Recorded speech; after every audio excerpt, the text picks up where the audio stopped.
Hold.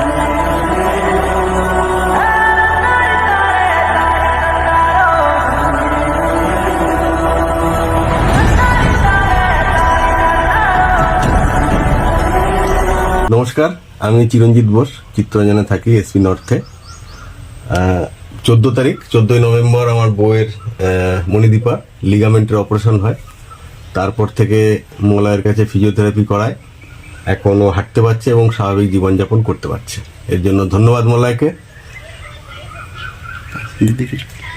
হ্যাঁ, মানে মলয় তো চাতা রূপে এসছে। হ্যাঁ, সমস্ত কিছু মলয়ের উপর ছেড়ে দিয়েছি, একদম পূর্ণ বিশ্বাস আছে। এবার মলয় যেভাবে গাইড করবে সেভাবে আমরা চলবো এবং যথেষ্ট উন্নতি হয়েছে, আরো উন্নতি হবে।